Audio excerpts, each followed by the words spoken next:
নির্বাচনের পর কি করবেন ডক্টর ইউনূস জানালেন নিজেই। 2026 সালের 12 ফেব্রুয়ারি অনুষ্ঠিত হতে যাচ্ছে বহুল প্রতীক্ষিত জাতীয় নির্বাচন। এই নির্বাচন নিয়ে সাধারণ মানুষের যেমন আগ্রহ আছে, তেমনি সবার মনে একটি বড় প্রশ্ন, অন্তর্বর্তীকালীন সরকারের দায়িত্ব পালনের পর কি করবেন প্রধান উপদেষ্টা ডক্টর মোহাম্মদ ইউনূস।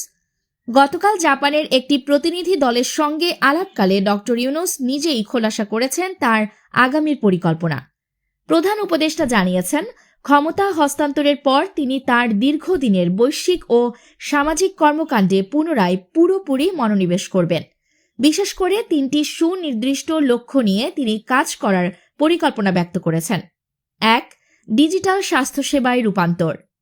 ডক্টর ইউনূসের অন্যতম প্রধান অগ্রাধিকার হবে স্বাস্থ্য খাতের ডিজিটাল রূপান্তর। তিনি চান গ্রামীণ নারী ও সুবিধা বঞ্চিত মানুষের কাছে আধুনিক স্বাস্থ্যসেবা পৌঁছে দিতে। এছাড়া প্রবাসীরা যাতে বিদেশ থেকেই দেশে থাকা তাদের পরিবারের সদস্যদের চিকিৎসা সেবা পর্যবেক্ষণ ও অর্থায়ন করতে পারেন এমন ডিজিটাল প্ল্যাটফর্ম তৈরিতে তিনি কাজ করবেন। 2. তরুণ উদ্যোক্তা সৃষ্টি। বেকারত্ব দূর করতে তরুণদের দক্ষ করে তোলা এবং তাদের নতুন নতুন উদ্যোগ বা স্টার্টআপে উৎসাহিত করার কাজ বজায় রাখবেন তিনি। তার লক্ষ্য তরুণরা যেন কেবল চাকরির পেছনে না ছুটে নিজেরাই কর্মসংস্থান সৃষ্টি করতে পারে। 3. 3-0 লক্ষ্যমাত্রা অর্জন। শান্তিতে নোবেলজয়ী এই অর্থনীতিবিদ তার সিগনেচার কনসেপ্ট 3-0 বা 3-0 বিশ্ব গড়তে আবারও বিশ্বজুড়ে সক্রিয় হবেন। অর্থাৎ শূন্য দারিদ্র্য, শূন্য বেকারত্ব এবং শূন্য কার্বন নিঃসরণ নিশ্চিত করতে কাজ করবেন তিনি। অবসরের সময় নেই তার। ক্ষমতা ছাড়ার ঠিক পরের মাসেই অর্থাৎ মার্চের 3য় সপ্তাহে তিনি উড়াল দিচ্ছেন জাপানে।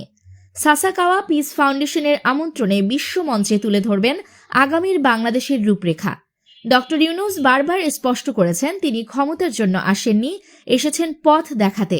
নির্বাচন শেষে গণতান্ত্রিক সরকারের হাতে চাবি বুঝিয়ে দিয়ে তিনি আবারও ফিরছেন তার প্রিয় সামাজিক ব্যবসায়। আপনার কি মনে হয় ডক্টর ইউনূসের এই ডিজিটাল স্বাস্থ্যসেবার পরিকল্পনা কতটা সফল হবে? কমেন্টে জানান আমাদের। নিউজ ডেস্ক, আলোকিত প্রতিদিন।